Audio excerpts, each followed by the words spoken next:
Sinasabing bahay kubo. Kumusta po kayong lahat? Saan man sulok ng mundo naroon? Let's go! Magluto tayo ng pang-iba't ibang gulay. Ito po ay aking lamang version, ha? Mayroon pa akong bawang, sibuyas, kamatis, hipon, broccoli, talong, zucchini, sili, carrots, cabbage, string beans. So, tara po, samahan nyo ako magluto tayo. Magigisa po ako ng gulay ng mga iba't ibang uri ng gulay para po mayroon tayong gulay. Ayan po, nag-ano na tayo ng dyan. Mayroon na yan. Ano ba yun? Oil. Ito. Yan. Lagay na natin yan.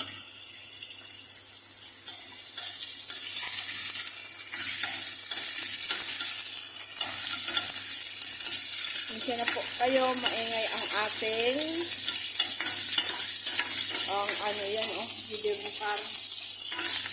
gider bukar yan. In crate. So, ayan. Po hindi na basta iigit kung ano po ang nakita ninyo, basta po walang tumawag, derderit ko na po yan. Hindi po naputol ang aking video. Kaya naman po ako nakakapag-edit minsan kasi napuputol pag mayroong tumatawag ang mga amo. Alam niyo naman po, kada oras natin sa ibang bansa, mayroon po, mahalaga po kada minuto. So, ayan, pagpasensyahan ninyo kung ano ang gusto ko po maraming kamatis. Mahilig po ako sa kamatis ay. Kamayin na natin, malinis lang ang kamay ko. Wala nang pakimi-kimi at wala nang patungkit-tungkit pa. Magluto na tayo. Yan, pasupport po ng ating YouTube channel. Iwan po ng bakas at kung taga saan po kayo ay para mag-shoutout po. Shoutout po pala sa mga po sa akin support. Ayan.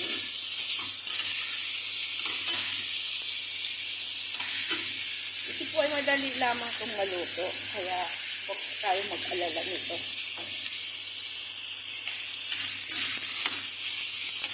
Yan po, nasa gider bukar na yan is, po yan, meatball, at saka string beans.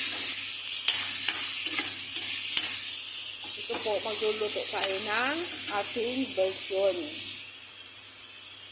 Sili, lagay na natin yung sili.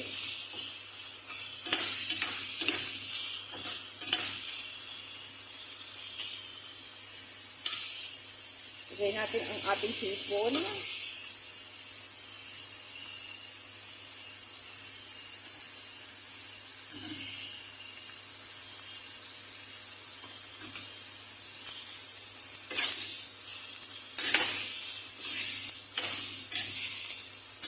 Hindi po natin siya lalagyan soy sauce. Ayoko po may soy sauce. At saka, ubos na rin yung soy sauce. Lagay na natin ang ating carrots.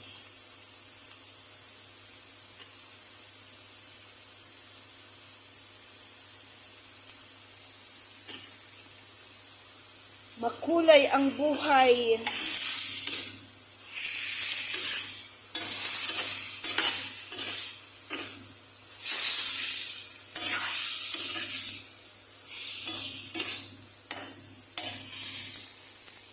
Kung sakali po kayo magpapasupport ng YouTube channel, maaari po nyo akong i-message sa aking Facebook, Yolanda Bainado Eleuterio po. Ang ating Facebook.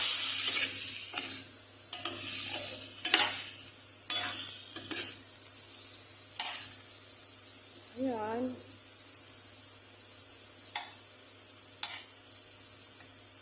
Sain natin itong isang sili kasi po, ang sili po natin is maanghang.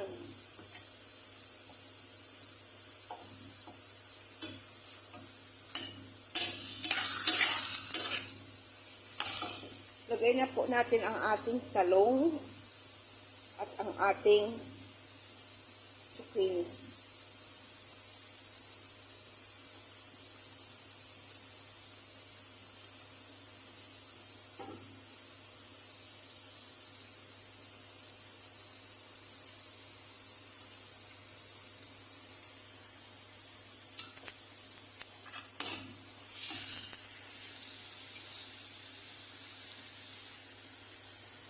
May inihaw po akong kamote, ayan.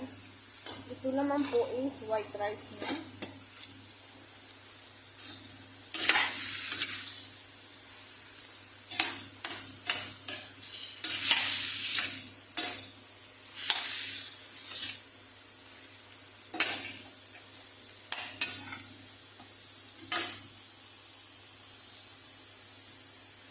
Maaaring lagyan natin ng kaunting tubig. Yan, lagyan po natin ng tubig. Lagyan na natin ng isang cup para may pang sabaw-sabaw tayo sa kanin ba. Hindi na po yan sa inyo.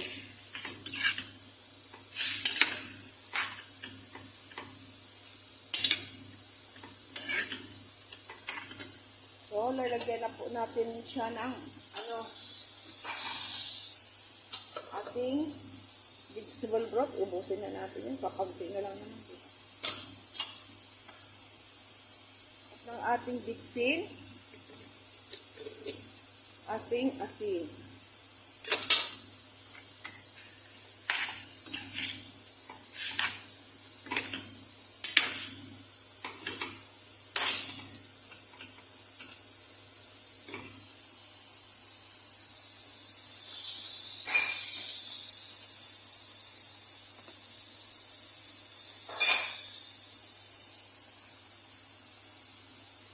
Lagay na rin natin ang ating string beans.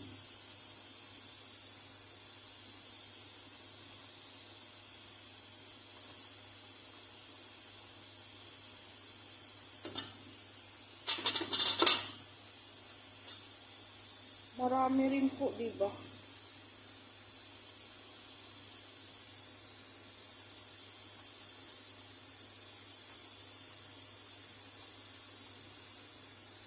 Ang ating pong string beans is naka-pressure. Pressure po yan, kaya ganyan.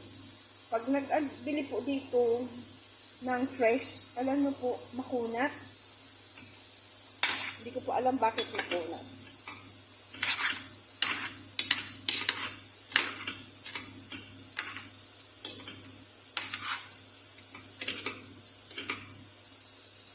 Sino ang nakakamiss na ganitong gulay? Tayo pong mga nasa ibang bansa, kailangan natin mag-discard tayo ng mga makain nating gulay. Kung ano po ang nandyan, paghalo-haluin lang po natin. Mas healthy food po kasi ang gulay dito kasi ang pagkain lagi na lang pera grasya at karne baboy. Naghihipon man po, nag-iisda, isang beses sa isang linggo ang isda. Isang beses din sa isang linggo ang hipon. Pero po ang pagkain dito nila, maraming spice. So ako po, inahanap po yung pagkain na ganitong pagkain natin, Pinoy food.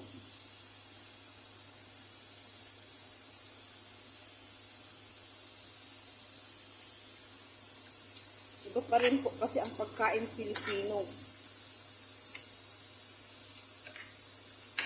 Medyo nangangagat na ang ating sili, pero anuhin natin ulit itong isain. O, diba? May pagkain po tayo, hindi maiibang putahe. Dito po kasi ang pagkain yun at yun pagkain.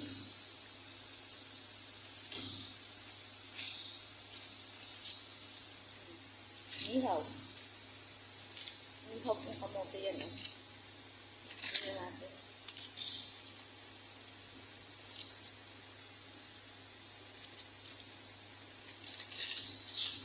Konti pa.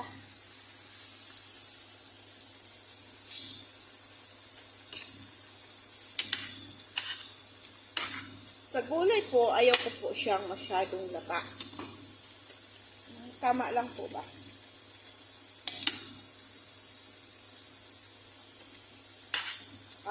Ayan masarap yung gulay natin. May konting sabaw-sabaw. Sinasabaw natin sa kanin. Gusto ko po yun. So, ngayon, ilalagay na rin natin ang ating broccoli. Oh, yummy. Oh, lala.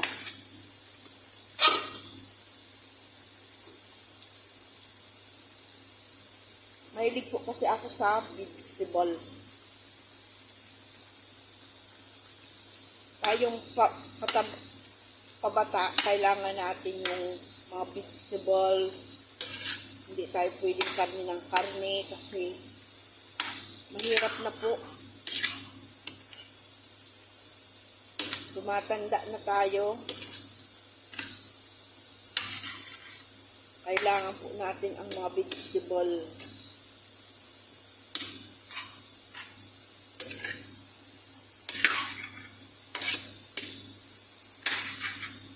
O, diba?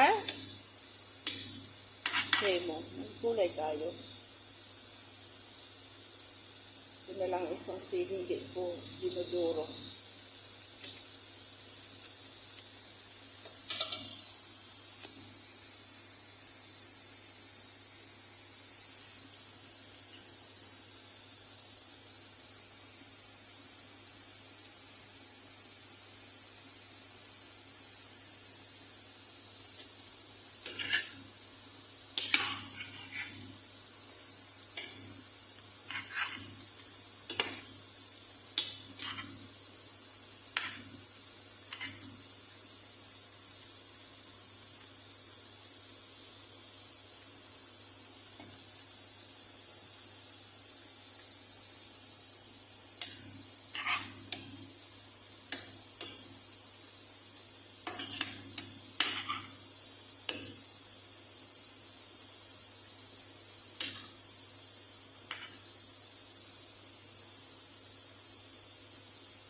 Natin yung asin. Gusto naman siya.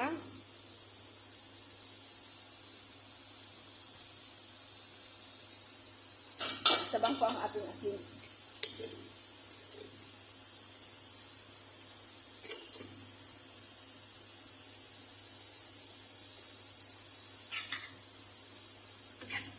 Yummy.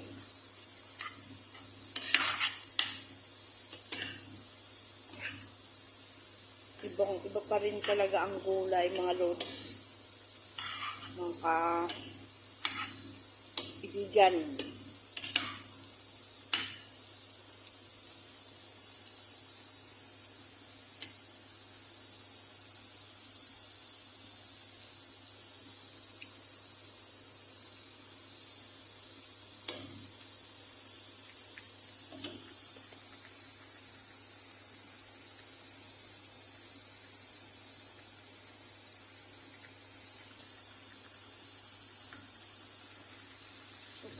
So, itong kamote, luto na, ibabaw na natin dyan sa kanin para po hindi siya malamig.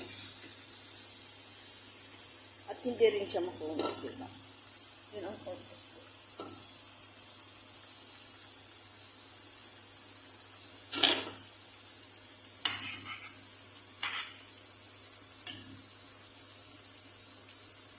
Sarap, namimiss ko yung patula, uy.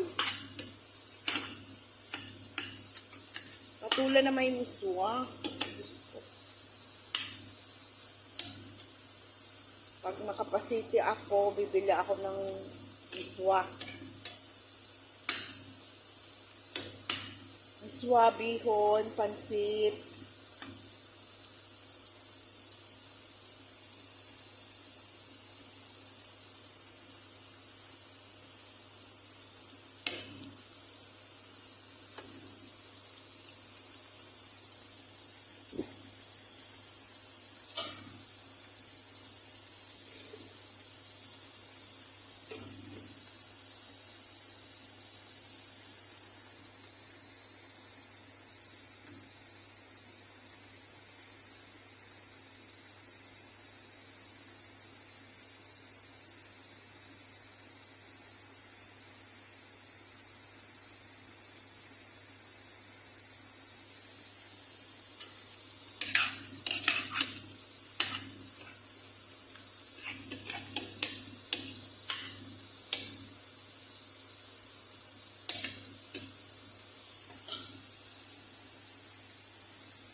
Halami.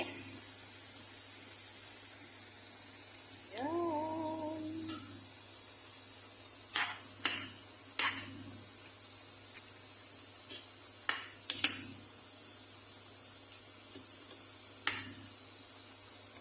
Ayan. Ang susunod po natin ilalagay ang ating cabbage.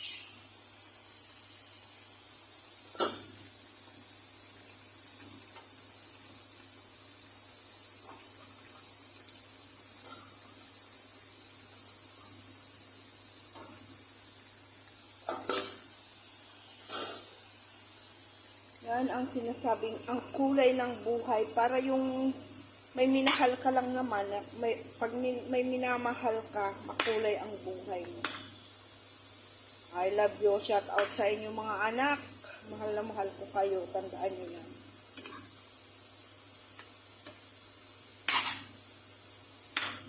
Mga apo ko, I love you so much mga anak.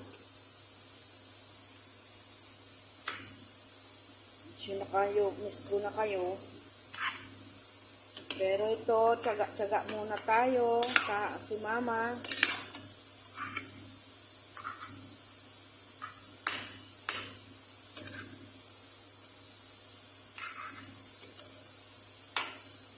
Sana po masuportahan din po ako nyo. Gusto ko man po na maging isang na makapagtulong sa mga senior citizen at sa mga bata. Sakali man po na pagbigyan nyo ako ng aking kahilingan, yun po talaga ang gagawin ko. At magiging support na rin po sa pamilya ko kasi po napapagod na rin po ako. Ayaw ko na po gusto ko na rin po magpahinga sa OFW. Kaya gusto ko po, meron man lang akong na may ibang source man lang ako na makapagkukunan panggamot ng asawa ko. Tigas-tigas pa yung talong. Pang support sa asawa ko sa gamot at syempre sa pangkabuhayan na din namin.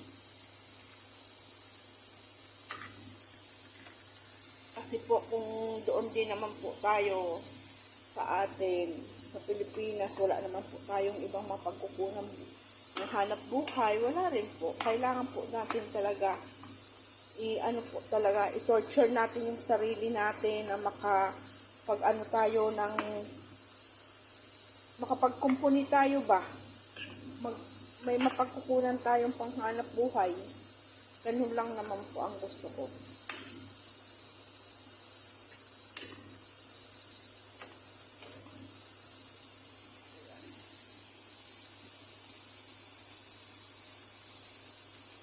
Natin ang ating pagkain.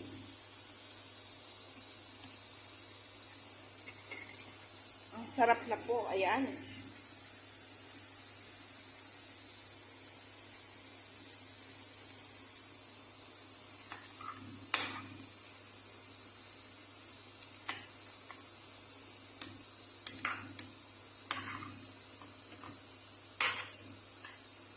Ayan ang ating mahiwagang ulam.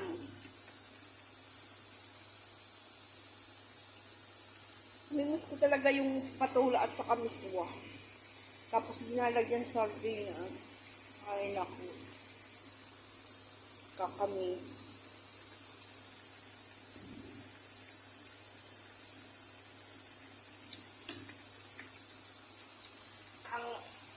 Ang lasa po ng natin, yung sili, sakto lang. Parang kagat lang ng langgam. Saka po, sarap ng ating gulay.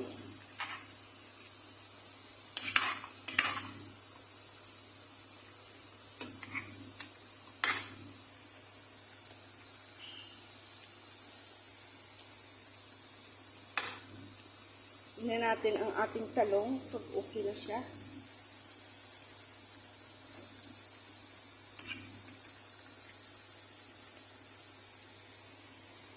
Okay na po. Ayan. Maraming salamat sa walang sawang suporta niyo sa akin. Paki-share and Paki-share and comment man po at pakisabi kung may YouTube kayo pakilagay man na ipaki-comment man po ang YouTube channel nyo para mapuntahan po kayo kasi po hindi ko nakiklik. May mga nagko-comment man po kasi hindi ko po nakiklik. Yan. Pakisulat naman po ang pangalan ng YouTube nyo at para po marisbakan ko po kayo. Yan, maraming salamat po sa inyo na walang sawang suporta niyo sa akin at naway pagpalain tayo ng poong may kapal. God bless you po. Bye-bye.